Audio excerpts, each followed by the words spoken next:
The moon hung thin and broken over the clearing near the Gila River, casting shadows that moved like living things across the red earth.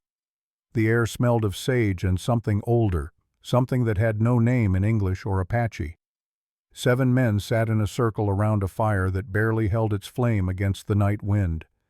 Their faces were carved from stone, and sorrow, each line a map of decisions no man should have to make. Elder Naki was the oldest among them, his back bent like a question mark, his hands steady despite their tremor. He had seen 70 winters come and go across these mountains. He had watched children grow into warriors and warriors fade into dust. But tonight his eyes held something different. Tonight they held the weight of a choice that would haunt him until his own bones found their rest beneath the cottonwood trees. The silence stretched between the men like a rope pulled too tight. Finally Naki spoke, his voice low and rough as wind over stone. "It has returned. The White One. 3 children in the first year, a family of 5 in the second. This year it took 2 hunters and left nothing but blood on the rocks. We cannot fight it. We cannot run from it. The old ways say there is only one path left to us." The other elders did not meet his eyes. They knew what path he meant. They had known before they sat down. Coming here was not about making the decision. It was about learning to live with it afterward. One of the younger men, Chato, a warrior with scars across his chest and doubt in his heart, leaned forward. His shadow flickered against the rocks behind him. "You speak of the prophecy, the bridge between worlds. But who among us can claim to understand what the spirits want? How do we know this will end it?" Naki turned his gaze to the fire. The flames reflected in his eyes made them look hollow, like the eyes of a man already dead. 20 years ago I saw it. The skinwalker, the white bear that walks like shadow and hungers like winter. My brother offered himself. He was a brave man, strong with a heart full of honor. The bear took him, it ate him, and it did not stop. Because his heart was not pure, it was filled with anger at the world, with bitterness at his fate. The spirits will not accept a warrior's pride. They want something else. They want someone who has nothing left to prove. The fire popped. Sparks rose into the darkness and died before they reached the stars. Another elder, a man named Kuruk, whose son had been taken the year before, spoke through teeth clenched against grief. Then who among us fits this cursed measure? The answer hung in the air before anyone said it. They all knew. They had always known. The one who stands apart. The one who was born different. Nilnish. The name fell like a stone into still water. Ripples of silence followed. Chato shook his head slowly. "She is one of us. To offer her like meat to a beast, it is not the Apache way." Naki's voice came back harder now, edged with the kind of pain that turns into iron. "She has been apart since birth. The spirits marked her, made her too tall, too strong, too different for this world or the next. Perhaps this is why. Perhaps she was always meant for this." The decision was made not with words, but with the way each man looked away from the others and into the fire. They would not call it murder. They would call it necessity. They would call it tradition. They would call it anything but what it was, a sacrifice born of fear. 2 miles downriver, Nilnish sat alone on a flat rock that jutted over the water. The current moved below her like a living thing, dark and cold and indifferent. She held her hands under the surface, letting the chill numb the cuts across her palms. She had been splitting wood all day. No one asked her to. No one ever asked her to do anything. They simply expected. And she gave because giving was easier than fighting for a place that would never be hers. She was 28 years old and had been alone for most of them. Her earliest memory was of her mother turning away, not in disgust, not in hatred, just turning away because looking at her daughter required a kind of courage her mother did not possess. Nilnish had been 5 years old already, taller than children twice her age, already strong enough to carry water jugs meant for grown women. She did not understand then why the other children threw stones. She did not understand why their parents pulled them away when she approached. She understood now. The word they used was curse. The word she used was loneliness. Her father had been different.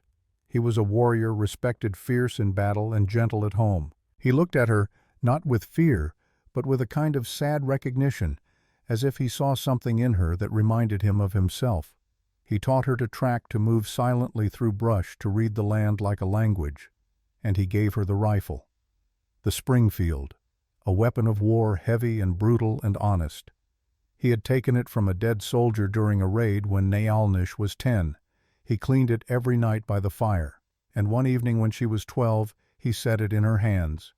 This will be yours when you are old enough, not because you are my daughter, but because strength without heart is a curse. You have strength, Naalnish. Now you must find the heart to match it. 3 months later, he died. A raid by cavalry, a bullet through the chest. He bled out in her arms, his hand gripping hers, his last words lost in the rattle of his breath. Her cousin, a man named Daklugie, took the rifle the day after the burial. He told the elders that Naalnish was unfit to carry it, that a woman, especially one cursed by size and strangeness, had no right to a warrior's weapon. The elders did not argue. They rarely argued with men who spoke loudly and often. Naalnish did not fight for it. She had learned by then that fighting only made people hate her more. She pulled her hands from the water now and studied them in the moonlight. They were scarred, calloused, capable of breaking bone or shaping wood. What good was strength if it only made you more alone?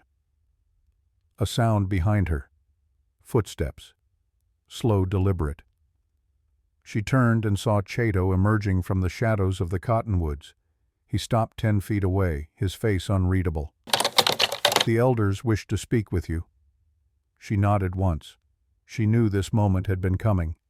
You could feel these things in the air, in the way people stopped talking when you walked past, in the way their eyes slid over you like you were already a ghost. She stood. Even sitting, she had been taller than most men. Standing, she was a monument. 6 feet and 8 inches of bone and muscle and quiet resignation. Chato did not flinch, but his jaw tightened. They walked in silence back to the clearing. The fire was lower now, coals glowing like the eyes of something patient and hungry. The elders sat waiting. Naalnish stopped at the edge of the circle. No one offered her a place to sit. Naki spoke without preamble. The skinwalker has returned. It will not stop until it is satisfied. The prophecy says only one who stands between worlds can end this. You know what we ask. Naalnish looked at each of them in turn. She saw guilt in some faces, resolve in others, relief in most. They were asking her to die so that they could live, and they expected her to agree because what else did she have to live for? The silence stretched. Finally she spoke, her voice low and even. Where Naki blinked, surprised not by her answer, but by how quickly it came. The sacred cottonwood, near the canyon mouth. Tomorrow at dusk. We will bind you there. The rest is in the hands of the spirits. Naalnish did not ask what binding meant. She did not ask if there was another way. She did not ask for time to think, because deep in the hollow place where her heart should have been, a terrible thought had taken root. If my death has meaning, then perhaps my life finally will too. She nodded once. I will come. The elders exhaled as one. It was done. They did not thank her. Gratitude would have required acknowledging what they were doing. Instead, they simply stood and walked away one by one until only Naki remained. He looked at her for a long moment, his face shadowed and strange. You are braver than any warrior I have known. She met his eyes without blinking. I am not brave. I am tired. He nodded slowly, then reached into his robe and pulled out a small knife, the handle wrapped in leather, worn smooth by decades of use. He set it on the ground near her feet. If the pain becomes too great, you do not have to wait. Then he too walked away, leaving her alone with the dying fire and the knowledge that tomorrow she would become what she had always been, a thing to be left behind. She did not sleep that night.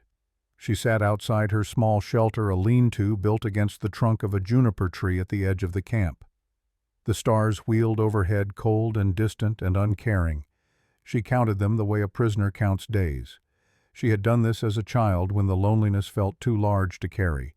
It was a way of reminding herself that she was small, that her pain was small, that nothing she felt mattered in the face of the vast indifferent universe. It helped. A little. When dawn came pale and reluctant, she stood and walked to the river one last time. She washed her face and hands. She braided her hair. She put on her cleanest dress, the one her mother had made when Nyalnish was 16, before the distance between them became too wide to cross. The stitching was fine and careful. Her mother had been good with her hands, even if she had not been good with her heart. Nyalnish spent the day working. She split wood. She carried water. She mended a hole in the roof of an old woman's shelter. The woman did not speak to her, did not thank her, just watched with eyes that held something like pity and something like relief. As the sun began its descent, painting the sky in shades of red and gold, Nyalnish walked toward the canyon mouth. She did not look back. The sacred cottonwood stood alone in a clearing ringed by red stone cliffs. Its trunk was massive, its branches spread like arms reaching for something they would never touch. Petroglyphs covered the rocks around it. Ancient symbols carved by people long dead, spirals and handprints and figures that might have been human or might have been something else. The elders were waiting. They had already prepared the ropes. Naki stepped forward. His hands shook as he gestured to the tree. Nyalnish walked to it without hesitation. She pressed her back against the rough bark and raised her arms above her head. Two young men, barely more than boys, came forward with the ropes. Their hands trembled as they worked. They bound her wrists to a low branch, pulling the rope tight until her arms were stretched and her feet barely touched the ground. Then they bound her ankles together. The pain was immediate, sharp and burning across her shoulders, a dull ache in her calves. She did not make a sound. Naki came close enough that she could see the tears in his eyes that he refused to let fall. "May the spirits grant you peace." She almost laughed. Peace was not what the spirits granted women like her. But she said nothing. The elders left. One by one they walked away until she was alone in the clearing with the tree and the petroglyphs in the coming night. The sun sank lower. Shadows grew long and strange. Her shoulders began to burn in earnest now, the muscles screaming against the weight of her own body. She closed her eyes and tried to think of something good, some memory worth holding on to. She found only empty rooms and turned backs, so she opened her eyes and looked at the sky instead. The stars were beginning to emerge, faint points of light against the deepening blue. She counted them.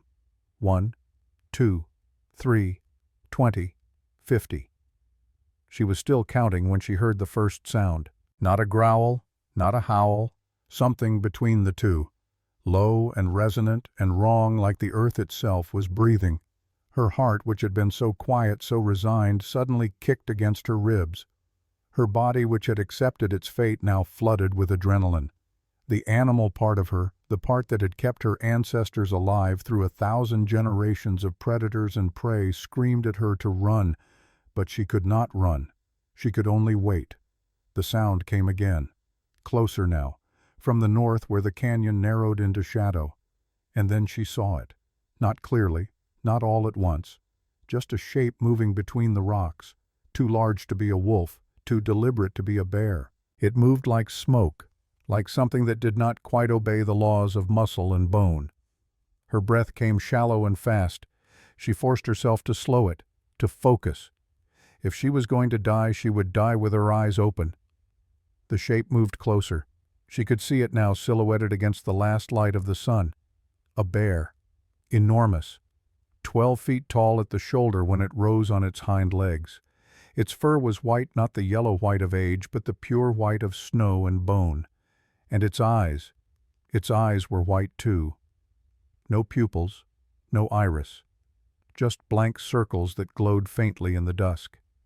It stopped 20 feet away and stared at her, not with hunger, not with curiosity, with something that felt almost like recognition. Nyalnish stared back. Her heart hammered. Her hands were numb. Her shoulders felt like they were tearing from their sockets, but she did not look away. The bear took a step forward, then another, slowly, testing, and then from the west, a sound that shattered the silence. A gunshot. The crack echoed off the canyon walls like thunder. The bear flinched, its massive head swinging toward the source of the sound. A bullet struck the ground 3 feet in front of it, kicking up dust and stone. Another shot, this one closer to the bear's flank. The creature roared. Not the roar of an animal, but something deeper, something that made the air itself vibrate. It dropped to all fours and lunged not at Nalnish, but toward the unseen shooter. Then it stopped, turned, looked back at her one more time with those blank white eyes, and vanished into the canyon shadows like mist burning off in the sun. Footsteps. Running. A man emerged from the rocks to the west, rifle in hand, eyes scanning the clearing. He was white, tall, but not as tall as her, lean and hard, the kind of body built by years of work and hunger. His face was weathered, his eyes the color of storm clouds. He wore dusty trail clothes and a hat pulled low. He stopped when he saw her. For a long moment he just stared, his rifle still raised as if he could not quite believe what he was seeing. Then he lowered the weapon and walked toward her, slow, careful. He pulled a knife from his belt and reached up to cut the ropes at her wrists. The moment the tension released, Nalnish's arms dropped like dead weight. Her legs buckled. She started to fall. The man caught her, one arm around her waist, steadying her weight. She could feel the heat of his body against hers, smell the dust and sweat and gunpowder. She pushed him away, hard. He stumbled back, surprised. She stood swaying, her legs trembling but holding. She glared at him, her voice hoarse but steady. "You should not have done that." The man blinked. He spoke, his voice low and rough. "You would rather I left you there?" She did not answer, could not answer, because the truth was too complicated and too raw. He crouched and cut the ropes at her ankles, then stepped back, giving her space. He studied her with the kind of look that was not afraid, but not indifferent either. The look of a man trying to understand a puzzle. "What the hell were you doing tied to a tree?" Nalnish straightened slowly, every muscle screaming. She met his eyes. "Saving my people. Until you stopped me." The man frowned. He glanced back toward the canyon where the bear had disappeared. "That thing was going to kill you." "Yes." His frown deepened. "And you wanted that?" She did not answer. She turned and began to walk, her steps unsteady, toward the north. The man called after her. "Where are you going?" "Away from here. Away from you." He jogged to catch up, falling into step beside her. She did not look at him. "You can barely walk. That thing is still out there. You will not make it a mile." She kept walking. "That is not your concern." He grabbed her arm. Not hard, just enough to stop her. She turned, her eyes blazing, and he let go immediately, raising his hands. "I am not your enemy." She stared at him for a long moment. Then, to her own surprise, she felt something crack inside her. The weight of the day. The weight of her whole life. It all pressed down at once. Her legs gave out. This time she did not push him away when he caught her. He lowered her to the ground, pulling a canteen from his belt and offering it to her. She drank the water, cold and sharp against her throat. When she finally spoke, her voice was barely above a whisper. "What is your name, Luke?" "Luke Mercer." She nodded. The world swayed around her, exhaustion and pain and confusion crashing over her in waves. "I am Nalnish." He nodded back, then stood and scanned the horizon. The last light was dying.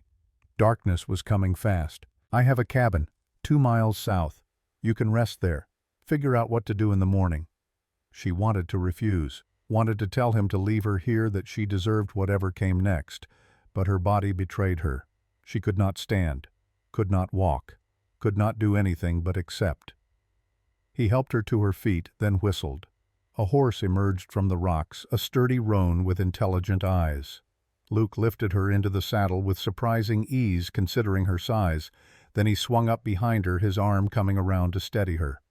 They rode in silence through the gathering dark. Nalnish's head grew heavy. She leaned back against him, not out of trust, but because she had no strength left to hold herself upright.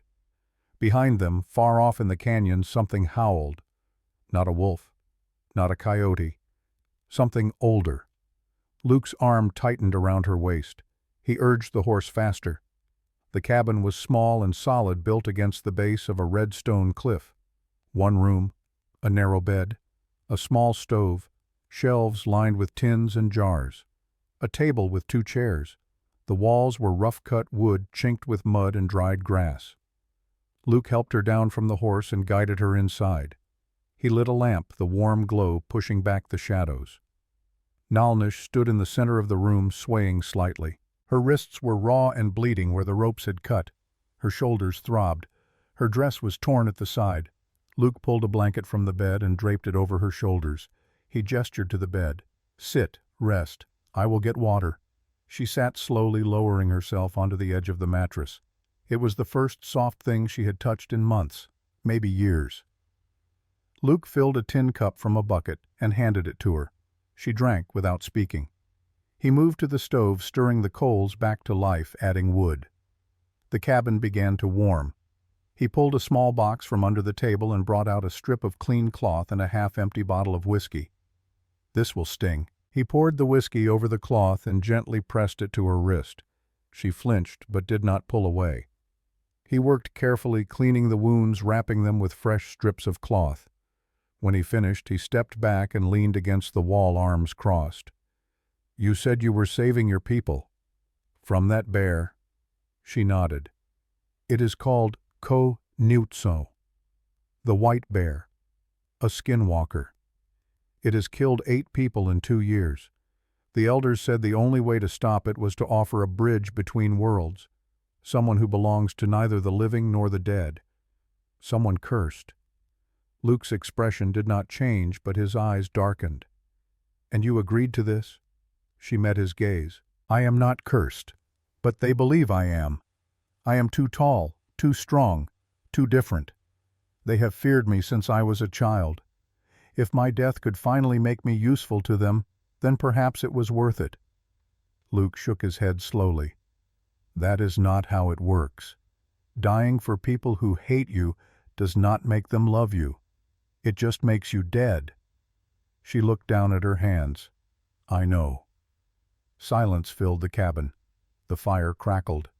Outside, the wind picked up, rattling the shutters. Finally, Luke spoke again. "What will you do now?" She did not answer. She did not know. He pushed off the wall and moved to the far corner, pulling out a worn bedroll.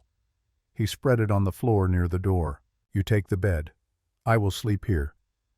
She looked at him, confused. Why what? Why help me? You do not know me. I could be dangerous." A faint smile crossed his face, the first she had seen. "You are dangerous. I saw you standing there tied to that tree, staring down a monster. But dangerous does not mean evil." He lay down on the bedroll, pulling his coat over himself like a blanket. He set his rifle within arm's reach. "Get some rest. We will figure things out in the morning." Nalnish did not move for a long time. She sat on the edge of the bed, the blanket around her shoulders, watching this strange man who had pulled her from death without asking for anything in return. Finally, she lay back, too exhausted to think anymore. The mattress was soft. The cabin was warm. For the first time in longer than she could remember, she felt something that was not quite safety, but was close enough to matter. Her eyes closed. Sleep came fast and heavy. Luke did not sleep. He lay on the floor with his eyes open, staring at the ceiling. His mind ran through the events of the day like a man retracing his steps to find where he went wrong. He had not been looking for her. He had been looking for Key, the boy, the son of his closest friend, the child he had raised for 3 years after the boy's father fell ill with consumption. Tarak had been a good man, an Apache scout who worked with the army, who taught Luke the language and the land and the difference between surviving and living. When Tarak died, his last words had been a plea.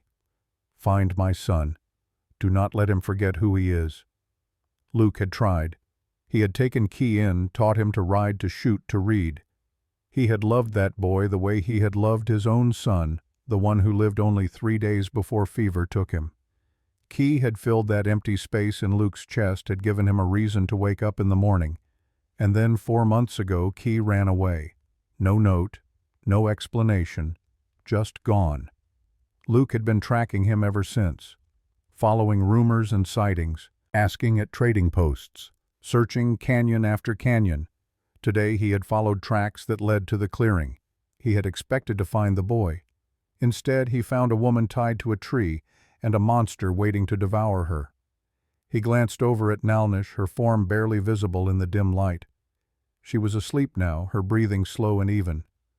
What the hell was he supposed to do with her? He could not just send her back. They had tried to kill her. They would try again, especially now that the ritual was interrupted. But keeping her here was not a solution either. Sooner or later someone would come looking. And Luke was tired. Tired of fighting. Tired of losing people. He closed his eyes and tried to quiet his mind. Sleep did not come. It never did. Nalnish woke in the darkest part of the night. A nightmare. She could not remember the details, only the feeling of falling, of being swallowed by something vast and cold. She sat up, breathing hard, her hand instinctively reaching for a weapon that was not there. Across the room Luke stirred. He sat up slowly, his eyes finding hers in the darkness. "You all right?" She nodded, though it was a lie. They sat in silence for a moment, two strangers bound together by violence and chance.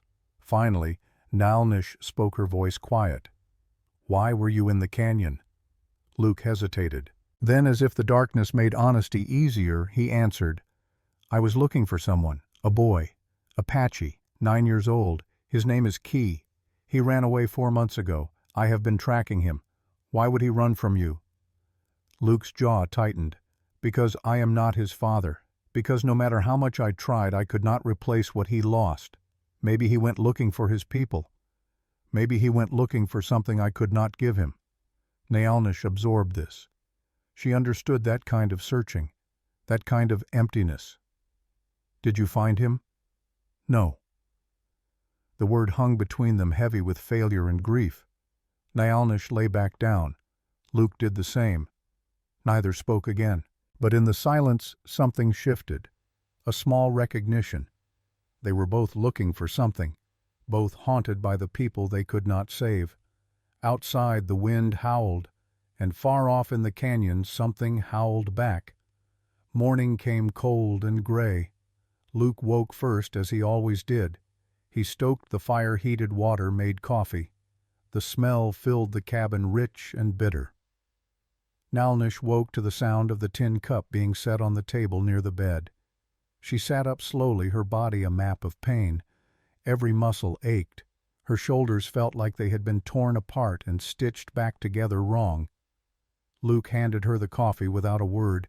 She took it, cupping the warmth in her hands. They sat across from each other at the small table. Luke studied her in the morning light. The size of her was even more striking now. She filled the space in a way that made the cabin feel smaller. But there was something else, too. A quietness, a sadness that sat behind her eyes like a permanent guest. He spoke first. "That bear, the skinwalker. Your elders think you were supposed to stop it by dying, but you are still alive. What happens now?" Nalnish set down the cup. "Now it will come for my people, and they will blame me for surviving. They will say I broke the ritual, that I made it worse." Luke leaned back in his chair. "So they will try to finish what they started." She nodded. "Yes." He was quiet for a moment, then made a decision he knew he would regret. "Then you stay here, until we figure something else out." She looked at him, her expression unreadable. "You do not owe me anything." "I know." "Then why?" He met her eyes. The answer was complicated. Because he had failed to save Key. Because he had failed to save his own son. Because every time he closed his eyes, he saw the people he had let down. But all he said was, "Because leaving you there would have made me no better than them." Nalnish held his gaze for a long moment. Then, for the first time since he met her, he saw something soften in her face. Not trust. Not yet. But the beginning of something that might grow into it. She nodded once. "Thank you." He stood, clearing the cups. "Do not thank me yet. We still have to deal with that thing in the canyon, and sooner or later your people will come looking." She stood too, wincing at the pain in her legs. Then we prepare." Luke glanced at her, surprised by the steadiness in her voice. "You can fight." She met his eyes, and for the first time he saw the warrior beneath the wounded woman. "I have been fighting my whole life." They spent the morning working. Luke showed her where the water was, where the spare ammunition was kept, how to bar the door from the inside. She listened carefully, memorizing every detail. By midday they were reinforcing the walls, adding extra wood to the shutters, checking sight lines from the windows. Nilnish worked with a kind of focused intensity that Luke recognized. She was a woman who knew how to survive. At one point she lifted a log that would have taken 2 men to carry. Luke stopped watching. She set it in place without breaking a sweat, then turned and caught him staring. Her expression hardened. "You are afraid of me now." He shook his head. "No, I am impressed." She blinked as if the word did not make sense. "Impressed." He picked up his own log and carried it over, setting it next to hers. "You are stronger than anyone I have ever met. That is not something to fear. It is something to respect." She studied him, searching for the lie. She did not find one. They went back to work. As the sun began to set, Luke made a slow circle around the cabin, scanning the horizon. No riders, no movement. But the silence felt wrong, too complete. He came back inside. Nilnish was sitting at the table cleaning a knife she had found among Luke's tools. Her movements were practiced, efficient. Luke pulled his rifle from the wall and set it on the table beside her. "Do you know how to use this?" She looked at the rifle. For a moment something flickered across her face. Pain, longing. "My father had one like it, a Springfield. He taught me to shoot when I was 10. Luke slid the rifle toward her. "Then it is yours. If trouble comes, you do not wait for permission. You shoot." She picked up the rifle, her hands remembering the weight, the balance. She worked the bolt, checked the chamber, sighted down the barrel. Everything smooth and instinctive. She set it back down and looked at him. "Why do you trust me with this?" "Because you earned it." That night they ate in silence. Beans and bread, simple but filling. When the meal was done, Luke pulled out the bedroll again. Nilnish stood. "I will take the floor tonight." Luke shook his head. "You are still healing. Take the bed." She started to argue, then stopped. She was too tired, too sore. She lay down, pulling the blanket over herself. Luke took his place by the door, the rifle across his lap. Before sleep took her, Nilnish spoke into the darkness. "Good night, Luke." It was the first time she had said his name. The sound of it, soft and almost tentative, made something in his chest tighten. "Good night, Nilnish." The next morning brought the thing Luke had been dreading. He was outside checking the horse when he saw it. A figure at the edge of the clearing. Small, unmoving. A boy. Luke's heart stopped. He took a step forward, squinting against the morning light. Key. The boy stood perfectly still. His face shadowed his clothes, the same ones Luke remembered. Brown wool shirt, dark pants, bare feet. Luke took another step. "Key. Key, is that you?" The boy did not move, did not speak, just stood there staring. Luke broke into a run, his chest tight with hope and fear, and something that felt like drowning.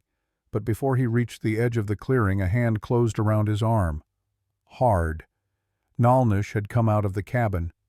She stood beside him now, her eyes fixed on the boy. "That is not a boy." Luke tried to pull free. "That is Key. That is the boy I have been looking for." Nilnish's grip tightened. "Look at his shadow." Luke looked. The boy stood in full sunlight, but beneath his feet there was no shadow, just empty ground. Luke's blood went cold. The figure tilted its head, a motion too slow, too deliberate to be human. Then it smiled, a wide, wrong smile that showed too many teeth. And then it was gone. Not running, not fading, just gone. Luke staggered back, his breath coming fast and shallow. Nilnish released his arm. Her voice was steady but grim. "That is how the skinwalker hunts. It shows you what you want to see. It knows you are looking for the boy. It will use him against you." Luke turned to her, his face pale. "Then Key is already dead." Nilnish met his eyes. She did not offer false comfort. "I do not know. But if the bear is using his image, then he is either dead or close to it. Luke sank to his knees, the weight of it crushing him. All these months, all this searching, and for what Naalnish crouched beside him. She did not touch him, did not speak. She just waited. Finally Luke's voice came broken and raw. I promised his father I would keep him safe. Naalnish's response was quiet but firm. You cannot keep promises to the dead, only to the living. Luke looked up at her, his eyes red. Then we are both bait now. She nodded. Yes, we are. They stood together facing the empty clearing where the boy had been. The wind picked up, carrying with it the smell of something old and wrong. Somewhere in the canyon the white bear was waiting, and it knew exactly where they were. The morning after the shadowless boy vanished came gray and cold. Luke stood at the cabin window, his knuckles white against the wood frame, staring at the exact spot where the vision had stood. He had not slept. Every time he closed his eyes, he saw Key's wrong smile that tilted head the empty ground where a shadow should have been. Behind him, Naalnish sat at the table, sharpening the small knife Elder Naki had left beside the tree. The scrape of metal on stone filled the silence like a slow heartbeat. She understood that sometimes the best comfort was simply being present, a warm body in the room, proving you were not alone in the universe. Luke finally spoke, his voice rough as gravel. How long has it been using the dead to hunt? Naalnish set down the whetstone carefully. The elders say 20 years. Before that it was just a bear, large but natural. Then something changed. Some say it ate sacred buffalo calf meat during famine. Others say a dying shaman cursed it. Stories differ, but the result is the same. It became something between animal and spirit. It feeds on flesh, yes, but also on guilt, on grief, on the weight we carry. Luke turned from the window. His eyes were bloodshot, ringed with exhaustion. It knows about Key, about my promise to his father. I think it knows everything that weighs on your heart. That is how it chooses prey, not by weakness of body but by wounds of the soul.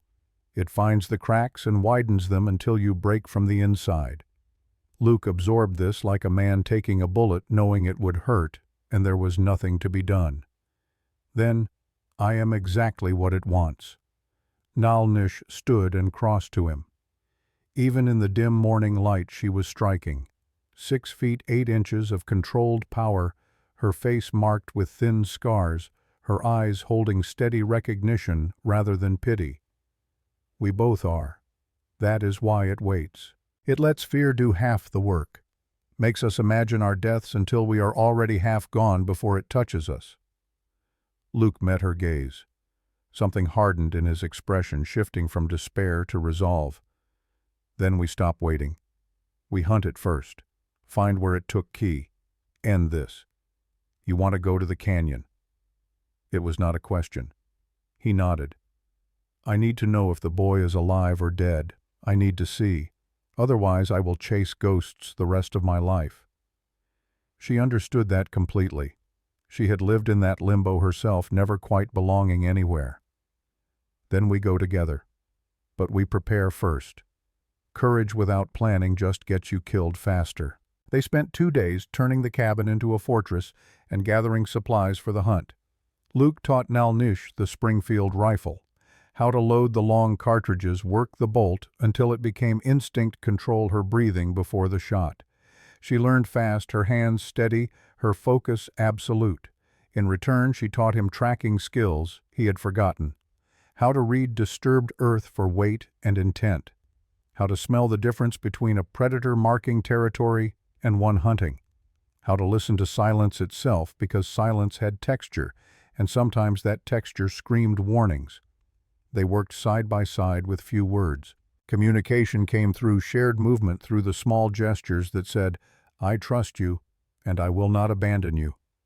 On the second evening they sat outside, watching the sun die into the mountains. The sky bled red and gold. Naalnish broke the comfortable quiet. Tell me about him. The real Key, not the ghost. Luke was silent so long she thought he might not answer. His hands worked over a piece of leather he was mending, the awl moving in practiced rhythm. Then, slowly, he began. He was 9 when I took him in, small for his age, all elbows and knees, but quick to laugh, quick to anger, quick to forgive. His father Tarak was my translator when I scouted for the cavalry. 2 years we rode together.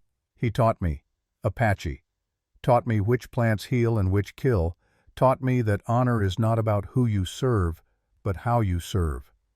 Luke paused, his voice dropping. When Tarak got consumption, he asked me to take Key. The boy's mother had died years before. No family would take a half-blood child.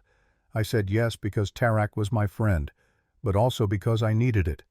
My own son died 3 years earlier, 3 days old, never even opened his eyes properly. My wife followed 6 months later, just gave up, stopped eating, stopped talking. One morning she stopped breathing like living had become too much work. He looked at the darkening sky. Key filled that hole. Not completely. You cannot replace people. But he gave me reason to keep the fire going. I taught him to ride, to shoot, to read from the only book I owned, Shakespeare plays that belonged to my father. Key was smart, asked questions about everything. Why is the sky blue? Why do men kill each other over land they cannot take to the grave? Luke's voice caught. 4 months ago he ran. I woke up and he was gone. Took a blanket, some food, his extra shirt. Left the wooden horse I carved him sitting on his bedroll like goodbye. I thought maybe he went looking for his people, for something I could not give him. I have been tracking him since, following rumors, until yesterday when I found you instead. He stopped. Now I think maybe the bear took him months ago. Maybe I was following a ghost all along. Nyalnish waited, then spoke carefully. Or maybe he ran for a reason you have not considered. What reason except that I failed him? She chose her words with care. When I was 15, cavalry raided our camp, killed 6 men, took 3 women. My mother was one. They shot her in front of me. I killed 2 soldiers with my bare hands, broke their necks. When I came back covered in their blood, the elders looked at me differently. I had saved lives, but I had also proven I was dangerous. From then on, I was the thing that protected them and the thing they feared. She met his eyes. Sometimes people run not because you failed, but because staying means becoming something they are not ready to be. Maybe Key ran because he was afraid of what he might become, or what you might need him to become. Luke sat with that truth for a long time, feeling its uncomfortable edges. He did not have an answer, so he simply nodded. Nyalnish stood. Tomorrow we go. We find the truth, whatever it is. They left at first light. Luke led his roan mare Nyalnish, walking beside him. They moved northeast through scrub oak and red stone formations that rose like ancient bones from the earth. The land felt old here. You could sense it in the weathered rocks and the petroglyphs covering cliff faces. After an hour, they reached a wall covered in carvings, spirals, handprints, human figures with elongated limbs, and dominating the center, a massive bear with an almost human face surrounded by falling figures. Nyalnish stopped her fingers, tracing the air near the carving without touching. My grandmother said these were made by people who came before. Warnings of what happens when you feed the wrong spirits, when you break sacred rules because hunger makes you desperate. Luke studied the bear figure. How much payment is enough to break a curse? She turned to him. I do not know, but I think we are about to find out. By midday the temperature had climbed. Sweat soaked their shirts. They rested briefly in shade, giving the horse water. Nyalnish closed her eyes and listened. No birds, no insects, just wind through dry grass. Too quiet, she said. Luke nodded. He felt it too. We are close. The trail descended into a narrow canyon where walls rose 50 feet blocking the sun. The temperature dropped 10 degrees in 20 yards. Luke stopped. Tracks in the hard earth. Nyalnish knelt beside him studying the prints. They were enormous, far larger than any natural bear. But the spacing was wrong. The paw pads barely pressed into the earth as if the creature weighed almost nothing despite its size. It was here recently, 2 days maybe, moving slowly. not hunting, waiting. Luke followed the tracks with his eyes. They led to a dark opening in the cliff face. A cave. He looked at Nyalnish. She nodded. The horse refused to go further, pulling back with whites showing around her eyes. Luke tied her to a juniper and checked his ammunition. 16 rounds. They approached the cave slowly, rifles ready. The opening was wide but low, forcing them to duck. Inside, the temperature dropped again. The walls were damp, covered in glowing moss that made the space feel alive. The smell hit them first. Rot and copper and acid that burned the throat. Death. Layers of death. Luke struck a match and lit his torch. The flame pushed back darkness. What they saw stopped their breath. Bones. Hundreds of them, scattered like seeds across the cave floor. Human and animal mixed together. Ribs, vertebrae, skulls, and among them smaller shapes. Children's bones. All cracked open, marrow sucked clean. This was not a lair. It was a tomb. Luke moved deeper, stepping carefully. His torch swept across the back wall and stopped. There, laid out with terrible care, was a small figure, a child in a brown wool shirt and dark pants. Key. The word barely made sound. Luke dropped to his knees beside the small skeleton. The flesh was gone, taken by scavengers and the dry mountain air over the course of months. Luke realized with sickening certainty that the tracks he had been following for weeks were never Key's footprints. They were the bear's, leading him here, always here. But the bones remained small and heartbreakingly whole. Clutched in the skeletal hand was a wooden horse, crude, one ear broken. Luke had carved it 2 years ago. He reached out with shaking hands.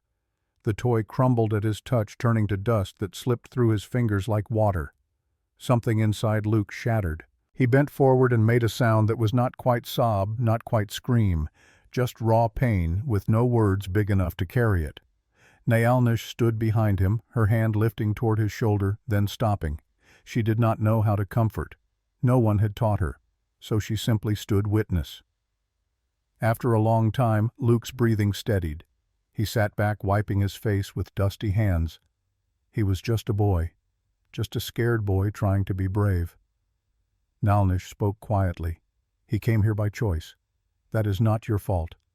I should have protected him, should have known. You cannot protect someone from their own decisions. You can only love them and hope it is enough.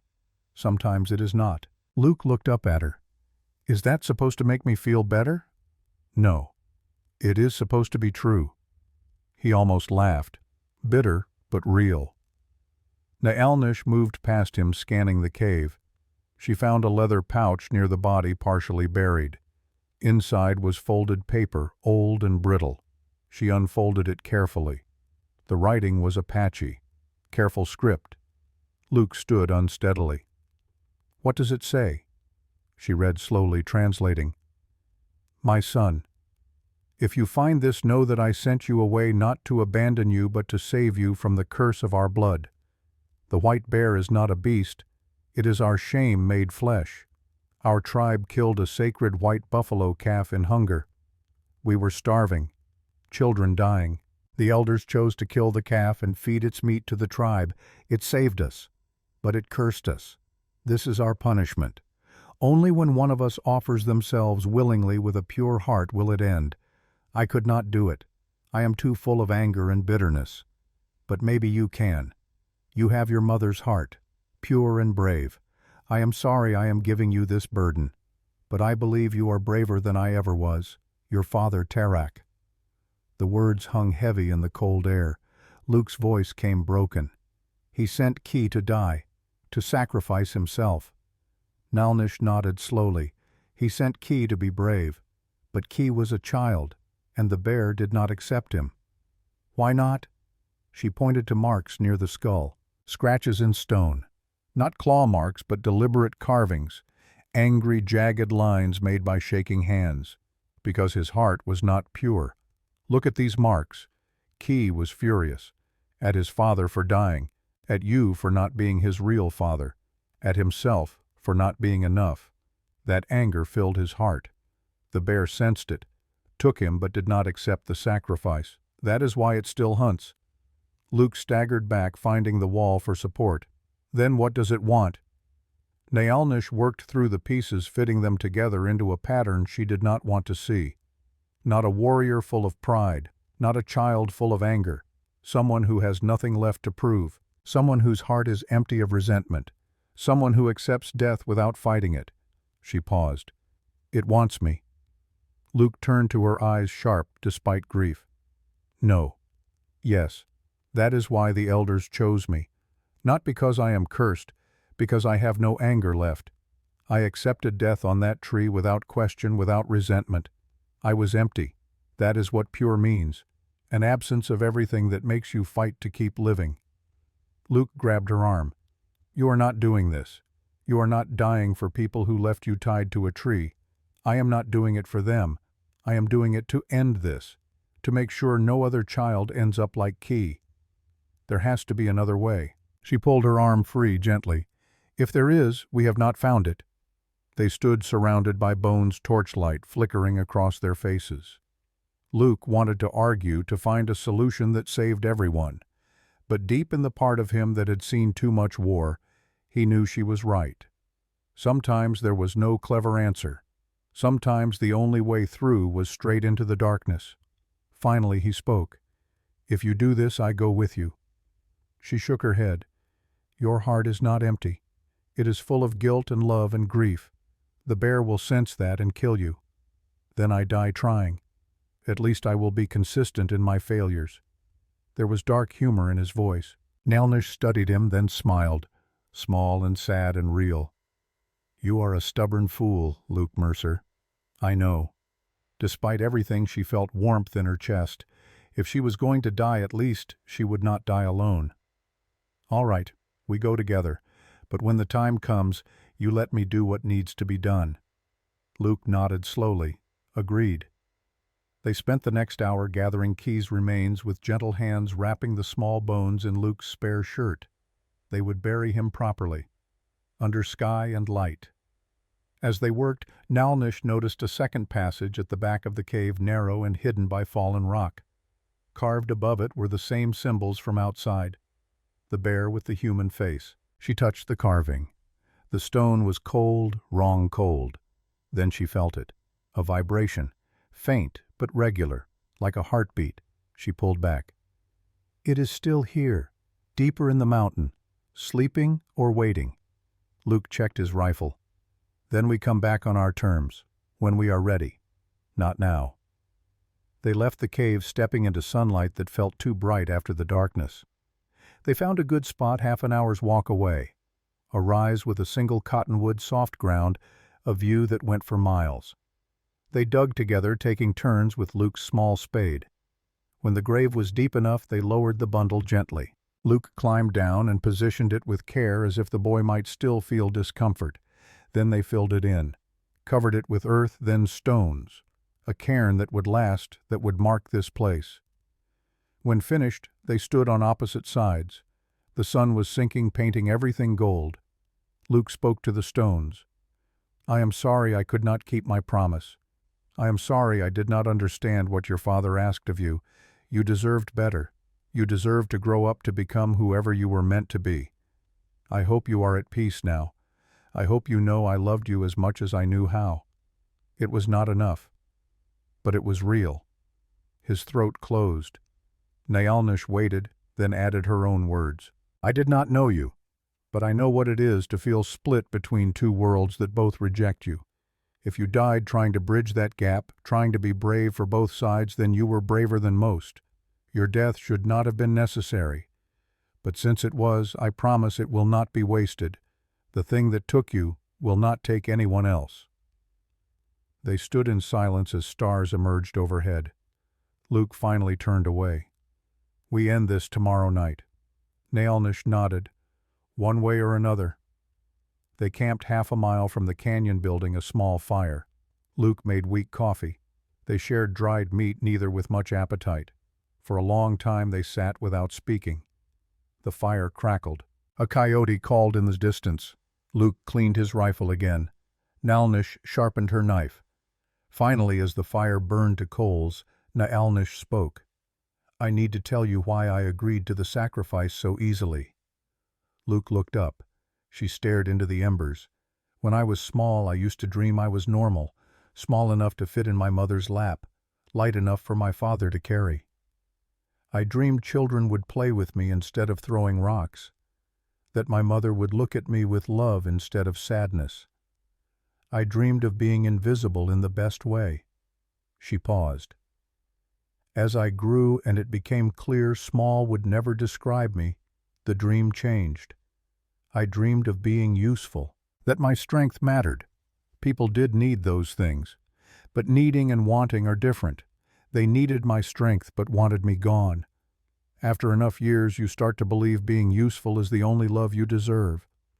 She looked at Luke. "When the elders said I could save the tribe by dying, part of me was relieved. Finally, I would matter cleanly, no complications. In death, I could be purely useful. That felt better than living my whole life wondering if anyone would miss me if I just walked away and never came back." Luke set down the rifle. "I would miss you." She blinked, surprised. "You barely know me." "I know enough. I know you are brave enough to stand before a monster. I know you are kind enough to forgive people who tried to kill you. I know you are strong in ways that have nothing to do with how much you can lift. Those are not small things."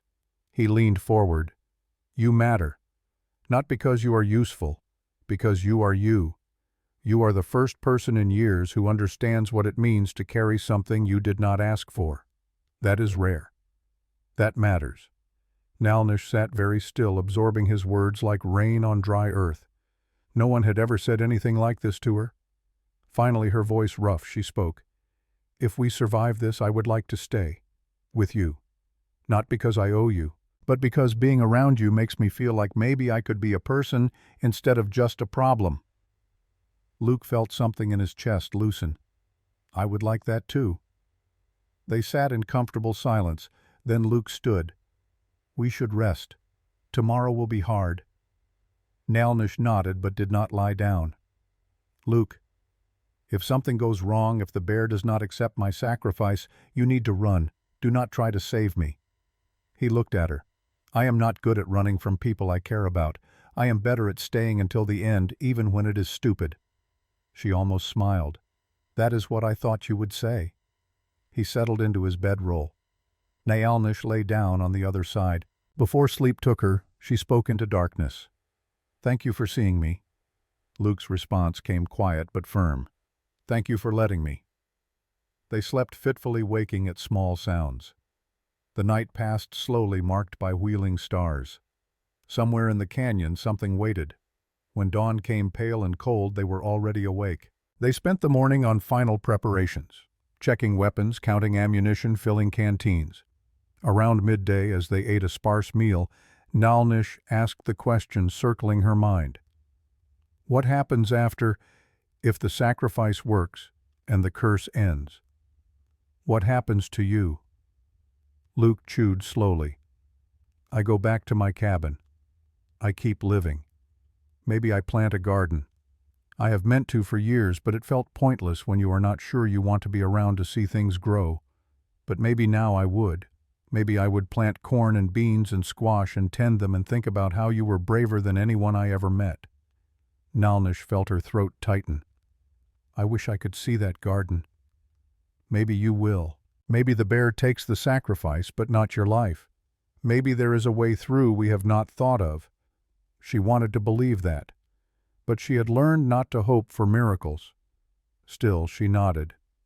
"Maybe." As the sun descended, they packed up and began walking back toward the canyon. They moved slowly, neither hurrying. The light turned gold, then orange, then red. Shadows stretched long across the land. When they reached the clearing near the cave, they stopped. Nalnish set down her rifle and pack. She checked the knife at her belt, then looked at Luke. "This is it. Whatever happens, I want you to know these last days were worth it. Feeling like someone saw me as a person instead of a thing. That was worth whatever comes next." Luke stepped close.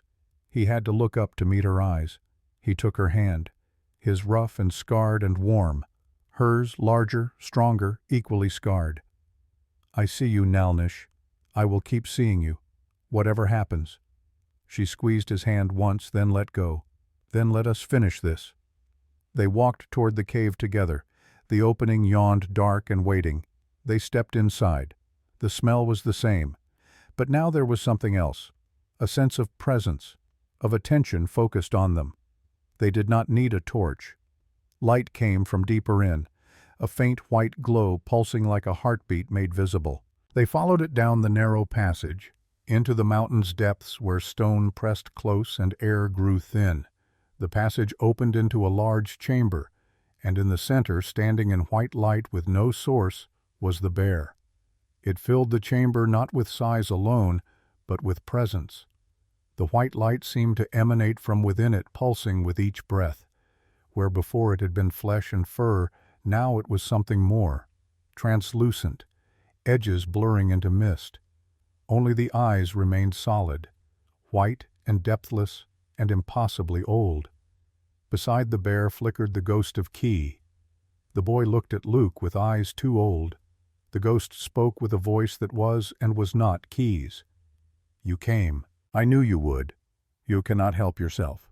You think saving enough people will make up for those you could not save. But guilt is not a debt you can pay off.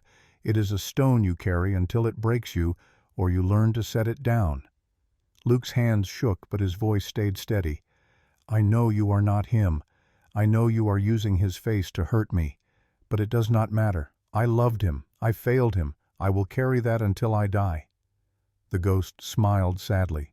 "Then you will carry it a very long time, because you are very good at surviving." Nyalnish stepped forward between Luke and the apparition. "Enough. I am here. I offer myself willingly. My heart holds no anger, no resentment. I accept what comes. Take me and end this." The bear dropped to all fours and moved toward her, slowly, each step deliberate. It stopped 5 feet away and lowered its head, sniffing.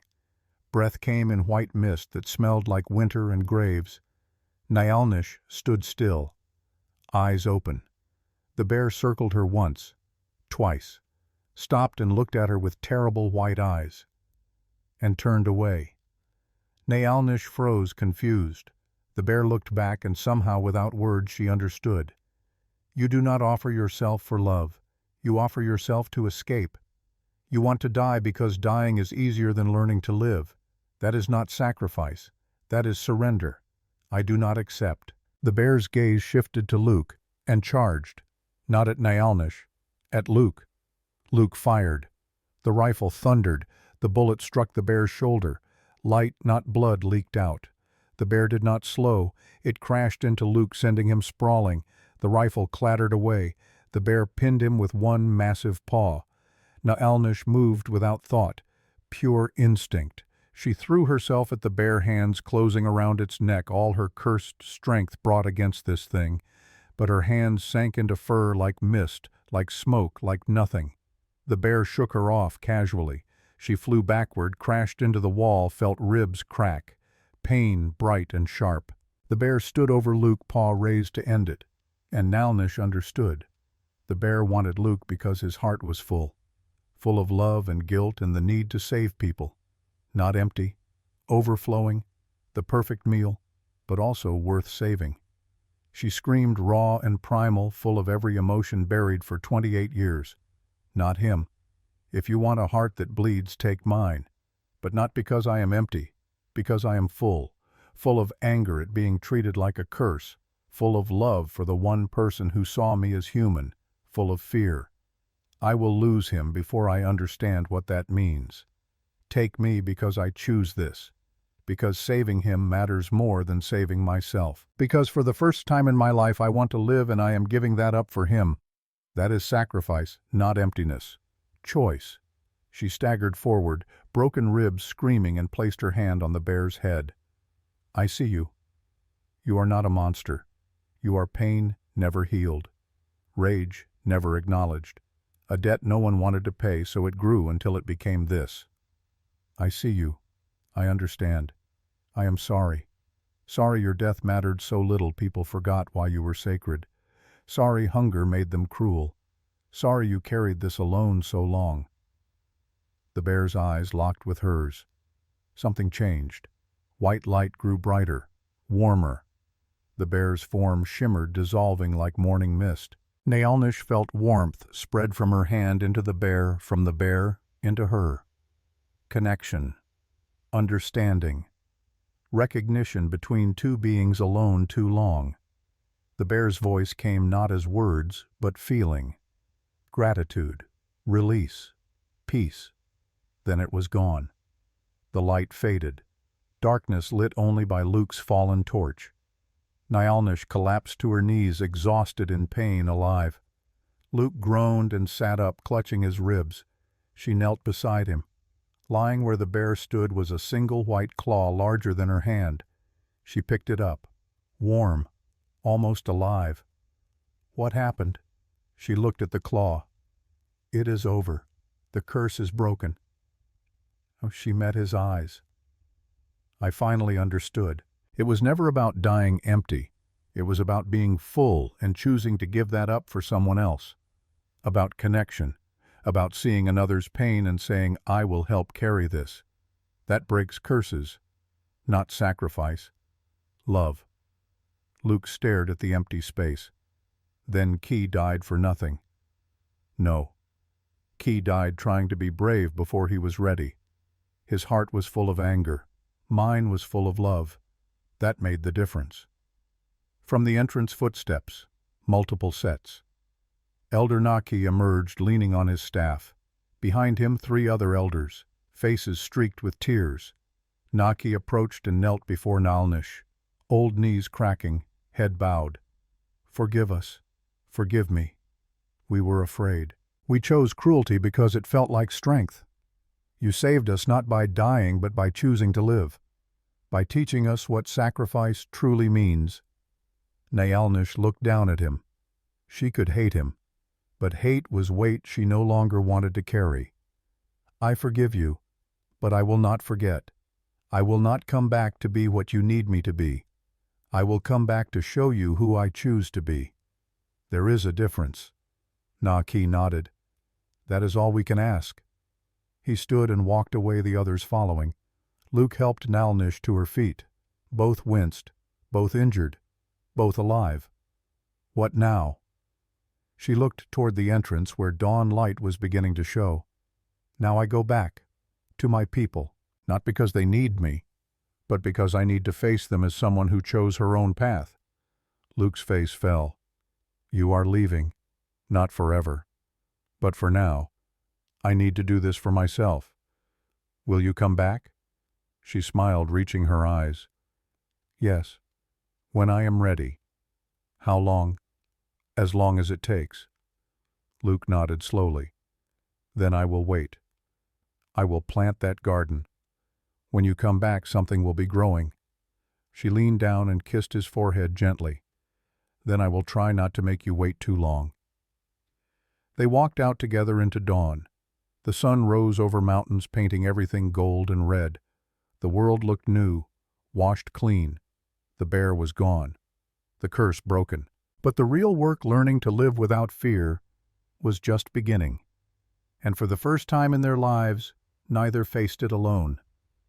2 weeks had passed since the white bear dissolved into light and left only a claw behind. 2 weeks since Naelnish had stood in that cave and chosen life over the easier path of death. 2 weeks since she had kissed Luke's forehead and walked away toward a reckoning she knew would be harder than facing any monster. She had not gone back to the Apache camp immediately. Instead, she had spent 3 days alone in the high country, sitting on flat rocks overlooking valleys that stretched to the horizon, thinking about who she had been and who she wanted to become. The white claw hung around her neck on a leather cord she had braided herself, warm against her skin, even in the cold mountain air. At night she built small fires and talked to herself, practicing the words she would say when she returned, rehearsing the speech that would either change everything or confirm that she had never truly belonged. On the morning of the 4th day, she woke to find frost covering the ground like scattered diamonds. She watched the sun rise and burn it away, watched the world transform from one thing into another, with nothing but light and time. It felt like a sign. Or maybe she was just looking for signs because the alternative was accepting that she was walking into the unknown with nothing but hope to guide her. She broke camp slowly, methodically, the way her father had taught her. Left no trace. Took only what belonged to her. When she was finished, she stood for a moment looking at the valley below, gathering her courage like a woman gathering kindling for a fire that needed to burn hot and long. Then she began walking. She reached the Apache camp at midday when the sun was high and merciless and there was nowhere to hide. She had planned it that way. No approaching under cover of darkness, no trying to slip in unnoticed. She walked down the main path into the center of camp with her back straight and her head up and the bear claw visible against her chest. The effect was immediate and profound. A woman carrying water stopped mid-step, the jug tilting in her hands, liquid spilling into the dust at her feet unnoticed. A man sharpening a blade looked up and the whetstone tumbled from his lap. Children playing a game with painted stones fell silent, their small faces turning toward her with eyes wide and uncertain. An old man who had been weaving a basket simply stared, his gnarled hands frozen in mid-motion.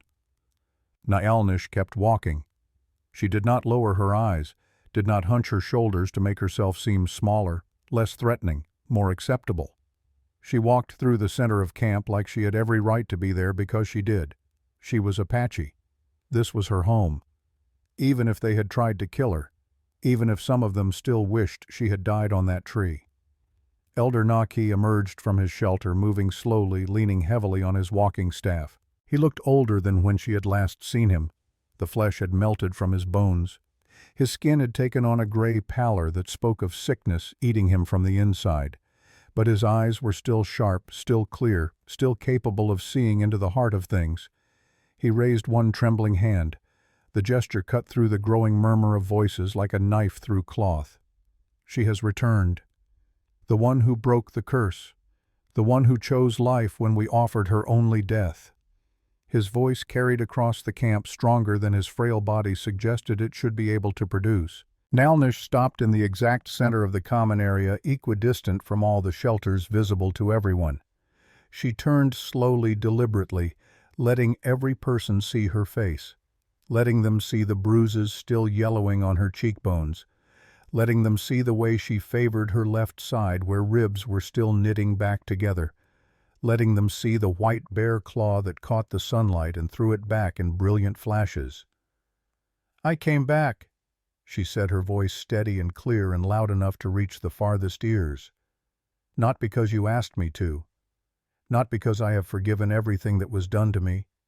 I came back because I am done hiding from who I am. I am done pretending to be smaller, quieter, less than what I am, so that you can feel comfortable around me." She paused, letting the words settle like dust after a windstorm. "I am Apache. I am a woman. I am tall and I am strong and I am different from you, and those things do not make me cursed. They make me who I am. I will not apologize for existing. Not anymore. Not ever again. If that makes you uncomfortable, if that frightens you, that is your burden to carry. Not mine.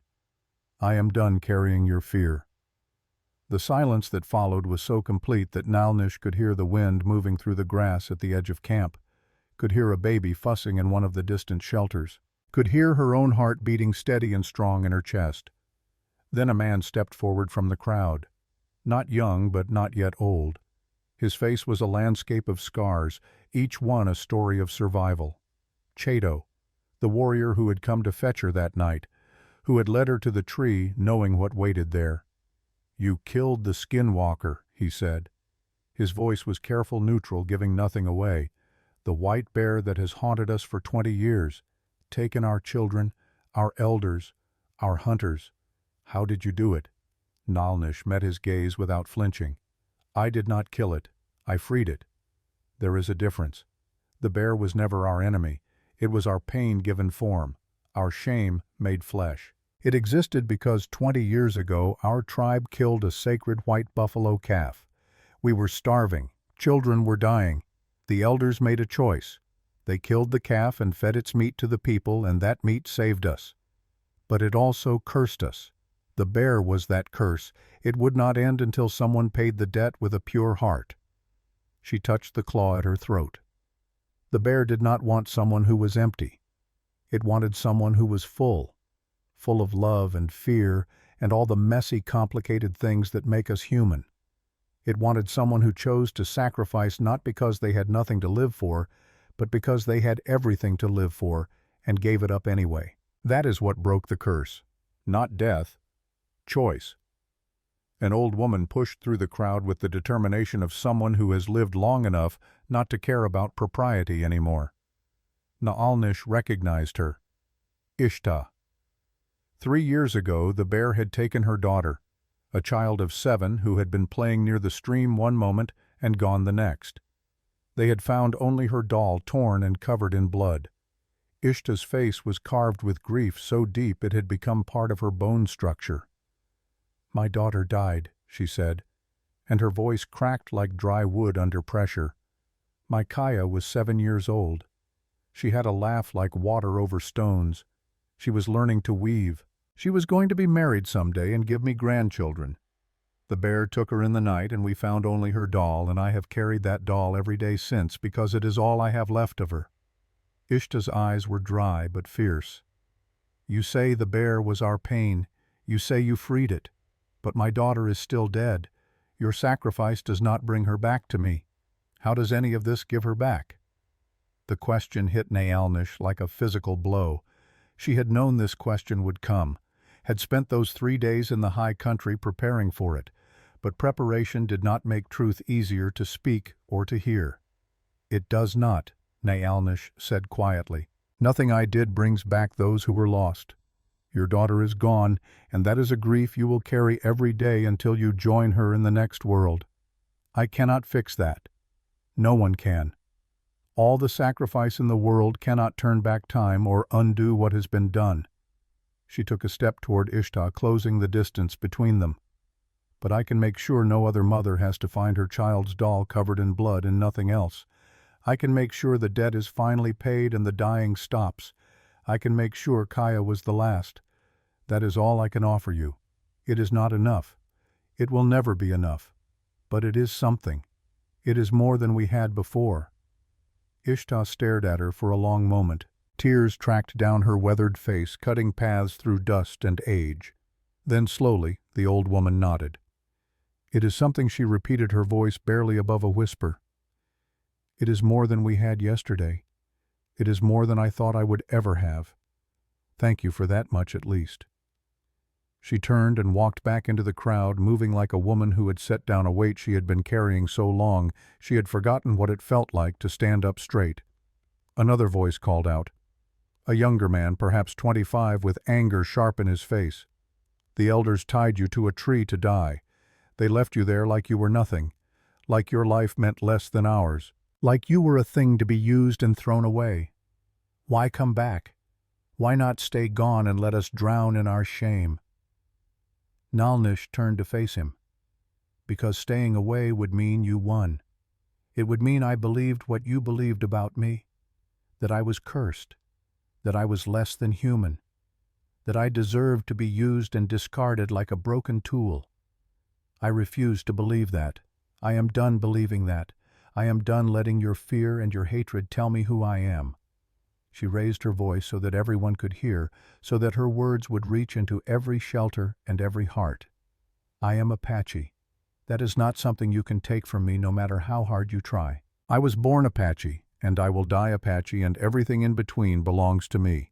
My life, my choices, my place in this tribe. I will not apologize for existing. I will not make myself small so you can feel big. I will not hide so you can feel comfortable. I am done with all of that." She paused, her eyes moving across the faces in the crowd. "If that makes you uncomfortable, if you cannot accept me as I am, then that is your failure, not mine. I am offering you a chance to be better than you were, to learn from what happened, to choose differently going forward. But I will not beg for that chance. I will not plead for acceptance. Either you take this opportunity or you do not. Either way, I know who I am now, and that is enough." The silence that followed was different this time, thicker, weighted with possibility. Elder Naki struck his staff against the ground 3 times. The sharp crack cut through the quiet like lightning through storm clouds. "She speaks truth," he said, his voice carrying the authority of age and position. Hard truth. The kind of truth we have been avoiding for 20 years. We made her into the thing we feared because we did not want to face our own failures. We offered her as sacrifice because it was easier than sacrificing our own comfort, our own pride, our own certainty that we knew the right way. He looked directly at Nalnish, and something in his face softened. "You owe us nothing. You have every right to turn your back on this tribe and never look back. But if you choose to stay, if you choose to remain part of us, despite everything we have done, we will listen. We will learn. We will try to be worthy of the second chance you are offering us." Nalnish studied the old man's face and saw genuine remorse there, genuine desire to change. She also saw the fear still lurking in some eyes in the crowd, the suspicion that would not evaporate with one speech or one act of courage. Change would be slow. Change would be painful. Change might not even be possible for some people, but change was at least possible now. That was more than she had dared hope for. "I will stay," she said finally, "but not the way I stayed before. I will speak when I have something to say. I will take up the space I need without apologizing for it. I will live as myself fully and completely without making myself smaller for your comfort. If you can accept that, then I am still Apache, still part of this tribe, still willing to contribute and to belong. If you cannot accept that, then I will leave and you will lose someone who could have made you stronger. The choice is yours to make." Naki bowed his head slightly in acknowledgement. "That is fair. That is more than fair. That is generous beyond what we deserve." He turned to address the crowd. "We are dismissed. Think carefully on what you have heard. Tomorrow we will gather again and discuss how we move forward, how we change, how we become the people we should have been all along. But for now, give her space. Give her respect. She has earned more than we can ever repay." The crowd began to disperse slowly, reluctantly, people casting glances back at Nalnish as they moved toward their daily tasks. Some of those glances held fear. Some held curiosity. A very few, held something that looked like admiration or respect, or at least the beginning of understanding. As the common area cleared, a small figure detached itself from the shadows near one of the shelters. A child, no more than 5 years old. A girl with wide dark eyes and hair braided with small beads that clicked together when she moved. She walked toward Naalnish with the fearlessness that only very young children possess, children who have not yet learned what they are supposed to be afraid of.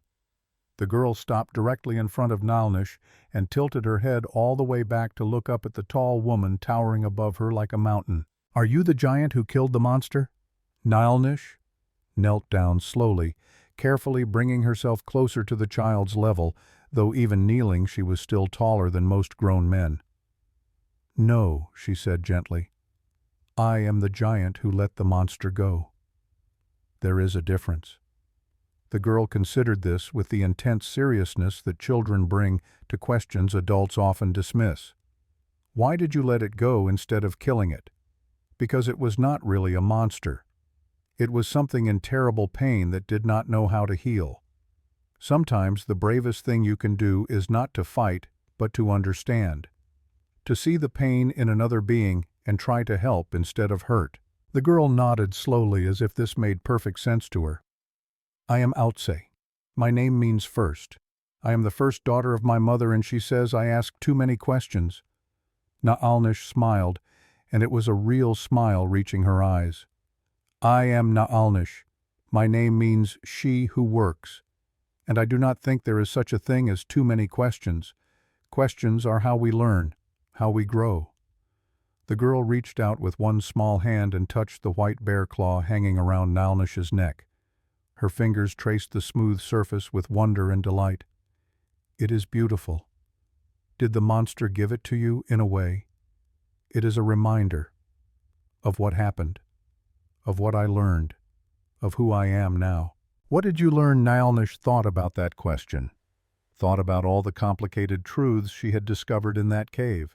About sacrifice and love and choosing life even when death felt easier. I learned that being strong is not about never being afraid.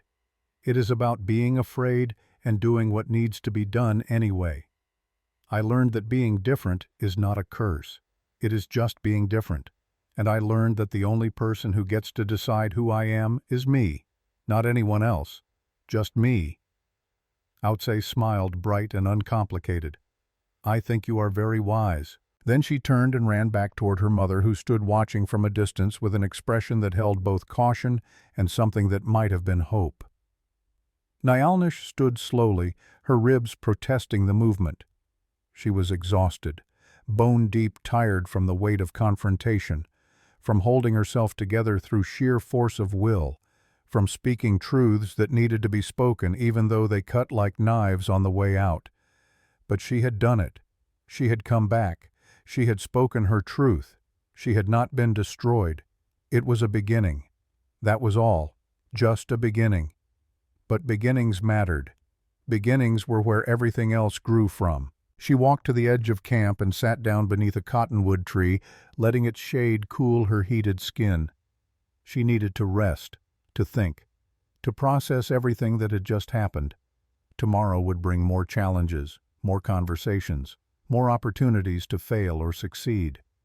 But tomorrow could wait. For now, she had survived today. And that was enough.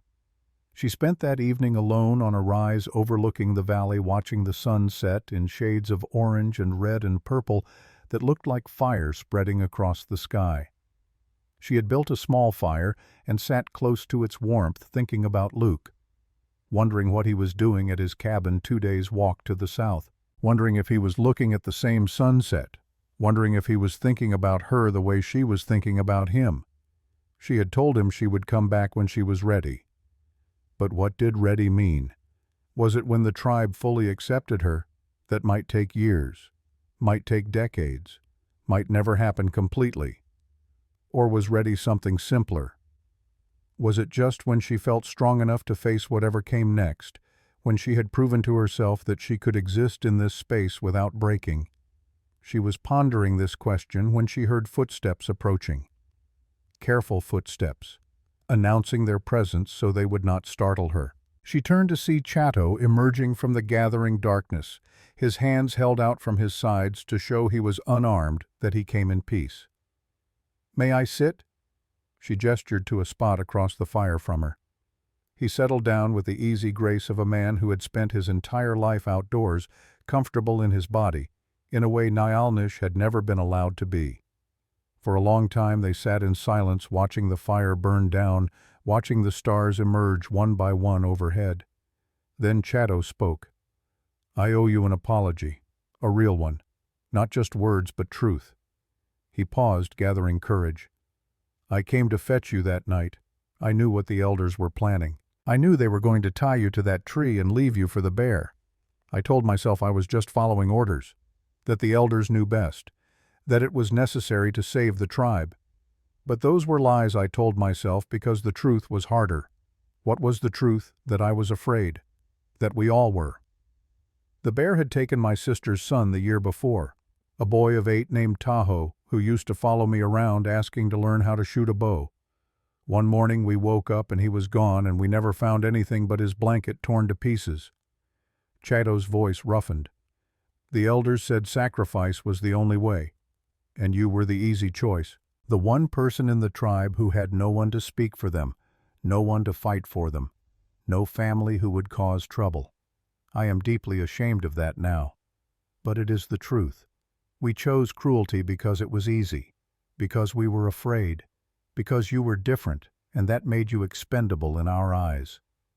Nyalnish listened without interrupting, letting him speak his truth the way he had let her speak hers. "I cannot undo what was done. I cannot take back leading you to that tree. But I can promise that I will never be that coward again.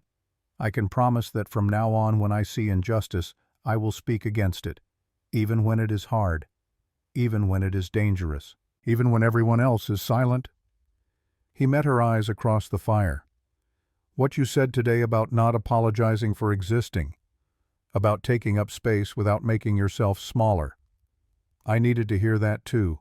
We all did. We have been making ourselves smaller for the white men, for the government, for everyone who tells us we do not belong on the land our ancestors walked for 1,000 generations. Maybe if we had your courage, we would not have to keep shrinking. Maybe we could stand tall again." Nyalnish felt the weight of his words, the unexpected connection between her personal struggle and the tribe's collective struggle. She had not thought about it that way before, had not considered that her refusal to be diminished might be a lesson others needed. "Courage is easier when you have nothing left to lose," she said quietly. "I had already lost everything that mattered. My father, my mother's love, any hope of belonging. When you are that alone, speaking truth costs nothing because there is nothing left they can take. But you had something to lose. Chatto insisted. Your life. You could have run after Luke cut you down, could have walked away and never looked back. But you came back. You faced us. You gave us a chance to be better, even though we did not deserve it. That is courage. That is strength I want to learn." They sat in silence for a while longer. Then Chatto stood. "If you stay, if you remain with the tribe, I will stand with you. When others whisper behind their hands, when they show fear or suspicion, I will speak against it. It is small, it is not nearly enough, but it is what I can offer." Nyalnish looked up at him, seeing genuine determination in his scarred face. "Why? What makes you willing to stand with me when it would be easier to stay silent, because I saw what real strength looks like in that cave. And it was not what I thought. I thought strength was the ability to dominate, to control, to take. But you showed me that strength is the ability to endure, to choose life when death would be easier, to forgive when hatred would be simpler, to stand tall when the world wants you small. That is the kind of strength I want to cultivate in myself." He nodded once, formal and respectful, then turned and walked back toward camp, his footsteps fading into the darkness. Nyalnish sat alone again, staring into the fire, feeling something shift inside her chest, something that felt like hope, but also like responsibility. She had thought she was just fighting for herself, for her own right to exist, but maybe it was bigger than that. Maybe her fight was connected to something larger, to everyone who had ever been told they were too much or not enough or wrong in some fundamental way. Maybe standing up for herself was also standing up for all of them. The thought was both terrifying and exhilarating. The next morning brought more visitors, people who wanted to see the bear claw up close, to hear the full story of what happened in the cave, to ask questions about the white bear and the curse and how it finally ended. Nyalnish told the story over and over, each telling, taking something out of her but also giving something back. She saw people's faces change as they listened, saw fear slowly replaced by curiosity, saw suspicion softened by understanding. Not everyone changed. There were still people who crossed to the other side of camp when they saw her coming, still people who would not meet her eyes, still whispers that stopped abruptly when she came within earshot. But there were also small shifts. A woman who had always avoided her now nodded in greeting when their paths crossed.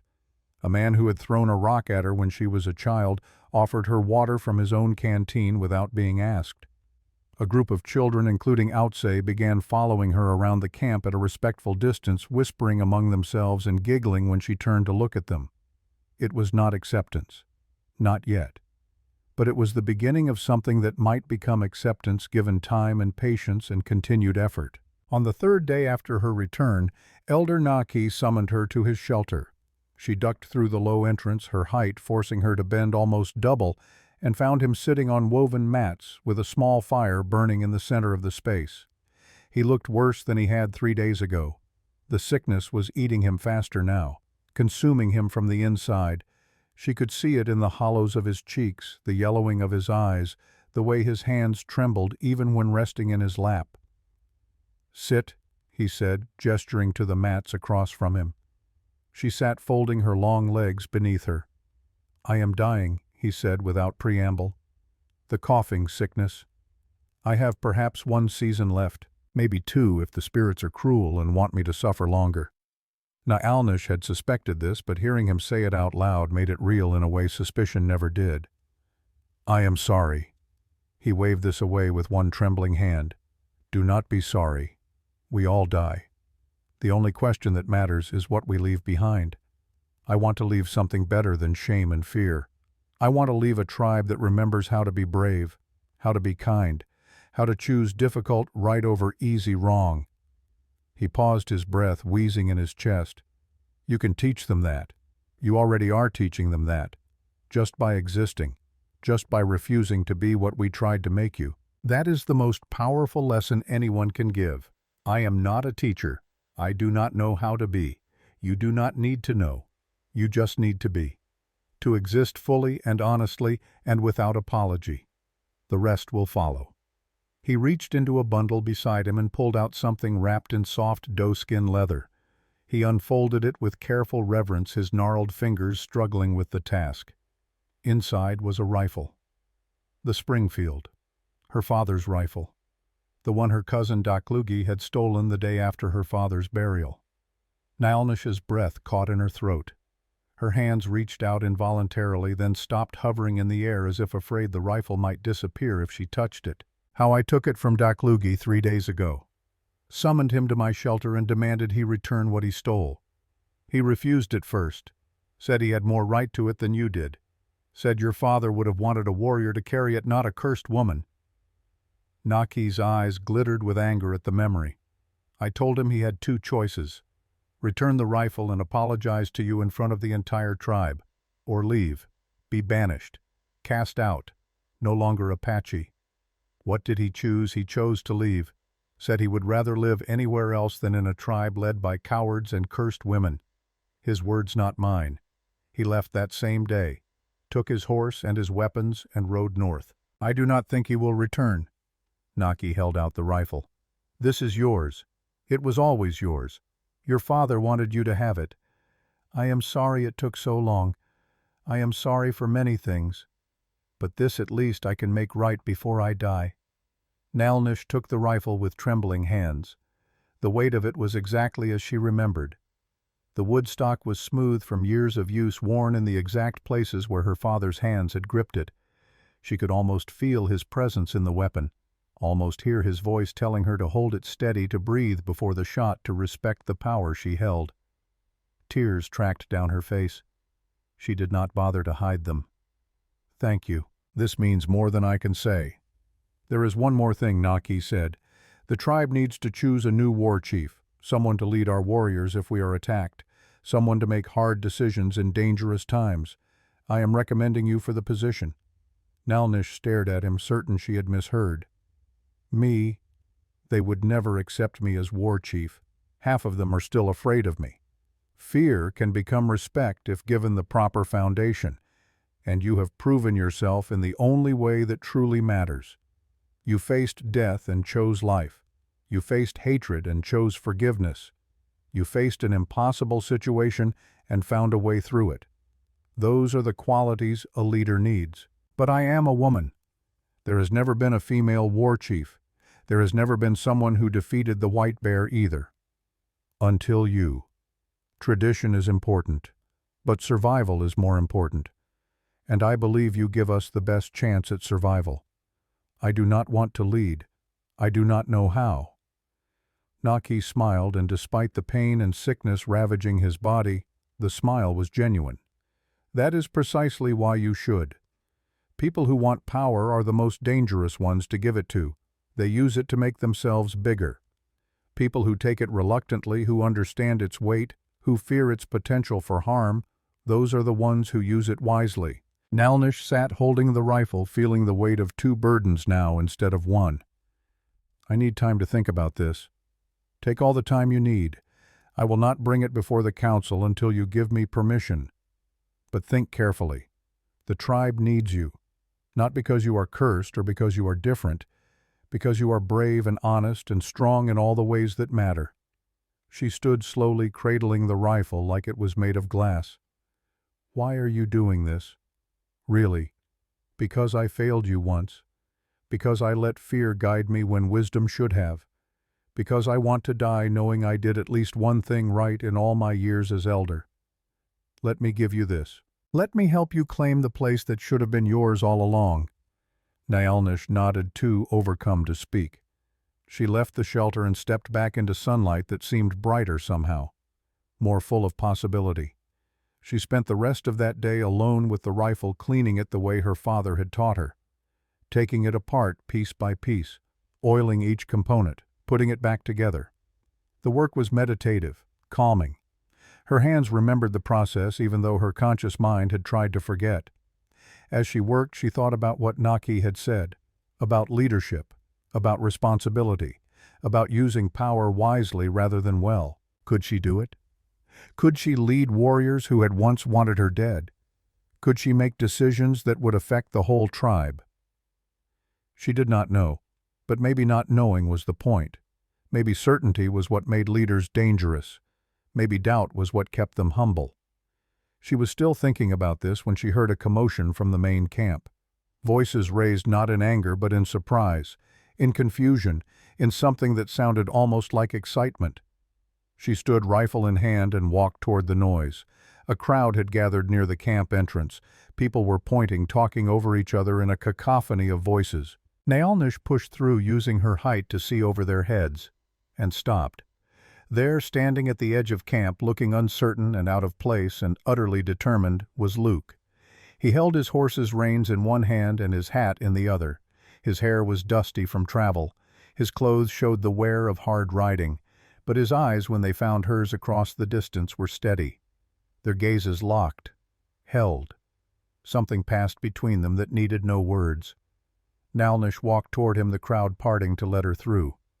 When she reached him, they stood facing each other in silence. She could see the question in his face, the worry that he had overstepped, that he was not welcome here. She answered without words, reaching out to take his free hand in hers. "You came." Luke's lips quirked in a small smile. "I said I would wait for you. I did not say I would wait quietly in one place doing nothing."